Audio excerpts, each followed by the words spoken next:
Gas करिए मैं आपको क्या पढ़ाने जा रही हूँ। हॉकी कभी देखी है? हॉकी के बारे में जानते हैं? तो जो आपकी पाठ्य पुस्तक में है धनराज पिल्ले हॉकी प्लेयर के बारे में, उसी के बारे में हम बात करेंगे इस वीडियो में। लेकिन मैं आपसे एक सवाल करती हूँ, आपने चैनल को सब्सक्राइब कर लिया, लाइक शेयर भी कर रहे होंगे और कमेंट भी कर रहे होंगे, और अगर आपने नहीं किया है तो चैनल को सब्सक्राइब ज़रूर कर लीजिए, ताकि जो नया वीडियो आए आपके लिए या आपके किसी दूसरे क्लास के लिए उसको भी आप वॉच करें और देखें कि क्या उसमें आपके काम का है। ठीक है बच्चों, तो चलिए अब आपके लेसन पे आ जाते हैं। धनराज पिल्ले। देखिए, धनराज पिल्ले का पूरा नाम है धनराज पिल्ले यादव, जो आजकल मुंबई के हीरानंदानी पवई कॉम्प्लेक्स में रहते हैं। वो एक गरीब परिवार से थे। बचपन बहुत कठिनाइयों में बीता। घर के सभी लोगों को खेलों से लगाव था और उनके दोनों बड़े भाई भी हॉकी खेला करते थे। उन्हीं को देखकर धनराज के मन में भी हॉकी खेलने का शौक जागा। सभी के लिए अलग अलग हॉकी खरीदना संभव नहीं था, इसलिए वो अपने साथियों से स्टिक मांगकर, स्टिक यानी कि हॉकी मांगकर खेला करते थे। कभी कभी तो ऐसा हो जाता कि बहुत देर वो प्रतीक्षा करते रहते और जब उनके साथी खेल चुके होते तब उनके हाथ में स्टिक आती और वो खेलते। उन्हें पहली स्टिक कब मिली? जब उनके बड़े भाई को राष्ट्रीय कैंप के लिए चुना गया और वो वहां जाने लगे तो पुरानी अपनी स्टिक अपने छोटे भाई धनराज को दे गए। जब उनकी अपनी स्टिक आ गई तो वो उससे हर समय खेला करते थे। उन्होंने राष्ट्रीय स्तर पर खेलों की शुरुआत 1985 में की। वो एक दुबले पतले से बच्चे थे, लेकिन उनका दबदबा इतना था कि कोई भी उनसे भिड़ने की कोशिश न करता था, न जीत पाता था। मैदान के अंदर और बाहर दोनों ही स्थानों पर वो जुझारू और आक्रामक थे, यानी बहुत मेहनत से खेलते थे। 1986 में सीनियर टीम के लिए उन्हें चुना गया और वो मुंबई आ गए।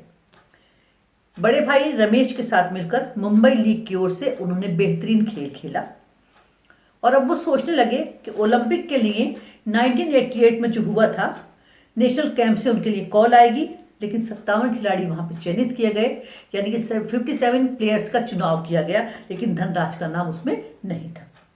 लेकिन वो मेहनत करते रहे। कहते ना, मेहनत रंग लाती है। उनकी मेहनत रंग लाई और ऑल इन एशिया कप के कैंप के लिए उन्हें चुन लिया गया। कैंप का मतलब है जहां पर हॉकी की प्रैक्टिस कराई जा रही हो, हॉकी के गुर सिखाए जा रहे हो। और तब से आज तक उन्होंने पीछे मुड़कर कभी नहीं देखा। पढ़ाई लिखाई में उनका ज़्यादा मन नहीं था, थोड़े पढ़ाई लिखाई में कमज़ोर भी थे, ऐसा उन्होंने अपने आप कहा है। किसी तरह 10वीं तक पहुंचे, लेकिन हॉकी से ही उनका भविष्य चमका। खुद कहते हैं अगर वो हॉकी खिलाड़ी ना होते तो क्या करते उन्हें नहीं पता। वो इतने आक्रामक क्यों हैं? इसके जवाब में वो बताते हैं कि बचपन से ही उन्होंने अपनी माँ को बहुत मेहनत करते हुए देखा था। धनराज के बारे में कहा जाता है कि बड़े तुनक मिजाज हैं, लेकिन इसके लिए भी जो वो जवाब देते हैं वो कहते हैं कि वो साफ बात करते हैं। कई बार गुस्सा नहीं रोक पाते, इस कारण वो पछताते भी हैं क्योंकि उन्हें जिंदगी में हर चीज के लिए बहुत ही जूझना पड़ा, यानी कि बहुत मेहनत करनी पड़ी। लेकिन मन से धनराज बहुत भावुक हैं, किसी को तकलीफ में नहीं देख सकते। परिवार और दोस्तों सबकी बहुत ही कद्र करते हैं और अपनी गलती पर बहुत जल्द माफी भी मांग लेते हैं। कहते हैं ना, हर किसी की सफलता के पीछे कोई ना कोई होता है, तो धनराज अपनी इस सफलता के पीछे अपनी माँ को मानते हैं। उनकी माँ उनकी सबसे बड़ी प्रेरणा स्रोत थी और साथ ही वो अपनी बड़ी भाभी को भी कहते हैं कि उन्होंने भी उनको बहुत ही सहारा दिया। माँ ने अपने सभी बच्चों में बहुत अच्छे संस्कार डाले। देश में हो या विदेश में हो, माँ से बात किए बिना वो नहीं सोते। उन्होंने एस्ट्रोटर्फ यानी कि कृत्रिम घास पहली बार 1988 में दिल्ली में देखी, जब वो राष्ट्रीय खेलों में भाग लेने के लिए दिल्ली गए थे, यानी दिल्ली आए थे। उनके दोस्तों ने उन्हें कृत्रिम घास पर खेलना सिखाया, जिसे एस्ट्रोटर्फ कहते हैं। उन्हें तो विश्वास ही नहीं था कि कृत्रिम घास भी हो सकती है। आर्थिक स्थिति अच्छी न होने के कारण उनके सपने बड़े नहीं थे। उनके पास सेकंड हैंड गाड़ी थी। नामी खिलाड़ी बनने के बाद भी वह बस और लोकल ट्रेन में सफर करते थे, टैक्सी तक नहीं लिया करते थे। अपनी प्रसिद्धि का विश्वास उन्हें तब हुआ जब उन्होंने एक फोटोग्राफर को उनका फोटो अखबार में छापते हुए देखा। उसने लिखा कि इतने बड़े स्टार होने के बाद भी पिल्ले लोकल ट्रेन में सफर करते हैं। वो जो कुछ कमाते परिवार को चलाने के लिए खर्च कर देते। पैसे जमा करके उन्होंने बहन की शादी की और माँ को सदा पैसे भेजे। लेकिन सन 2000 में उन्होंने अपनी मेहनत की कमाई से अपनी कार खरीदी। हॉकी और देश को पिल्ले ने बहुत कुछ दिया। उन्होंने बताया, जितना आज खिलाड़ियों को मिलता है पहले उतना नहीं मिलता था। उन्होंने अपने परिवार की दशा को बेहतर बनाया। विदेश में जाकर खेलने से जो कमाई होती थी उससे उन्होंने 1994 में भाऊ पाटिल रोड पर 2 बेडरूम का फ्लैट खरीदा, जिसमें उनके घर के सब लोग रहने लगे। 1999 में महाराष्ट्र सरकार ने पवई में उन्हें एक फ्लैट गिफ्ट किया। वो कहते हैं, बड़े लोगों के साथ मंच पर बैठना उन्हें अच्छा लगता था और अच्छा लगता है। बड़े लोगों के साथ हाथ मिलाना उन्हें गौरव की बात लगती है। हॉकी का उनके जीवन में बहुत बड़ा स्थान है। हॉकी के कारण ही उन्हें राष्ट्रपति जैसे खास लोगों से मिलने का मौका मिला।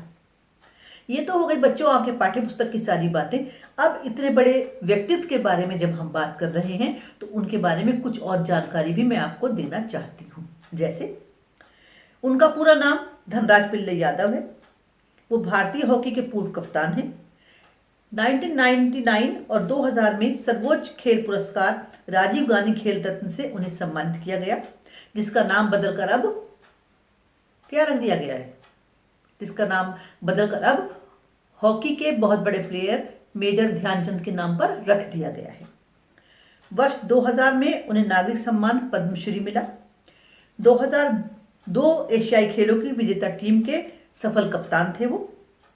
कोलोन जर्मनी में आयोजित 2002 चैंपियंस ट्रॉफी में टूर्नामेंट का सर्वश्रेष्ठ खिलाड़ी घोषित किया गया और उसका पुरस्कार मिला। वर्तमान समय में पिल्ले मुंबई में एक हॉकी अकादमी शुरू करने की कोशिश कर रहे हैं। तो बच्चों, ये तो हो गया उस पाठ की सारी बातें जो आपकी पुस्तक में दी है और जो उसके अलावा मैंने आपको कुछ और बताई। पाठ को बहुत ध्यान से इसलिए सोचिए, समझिए और पढ़िए, क्योंकि एक बहुत बड़े व्यक्ति के बारे में है जिन्होंने अपनी मेहनत से बहुत ही ऊंचा स्थान पाया। चैनल को लाइक, शेयर, सब्सक्राइब कर रहे हैं आप लोग। मैंने आपको स्टार्टिंग में भी कहा था,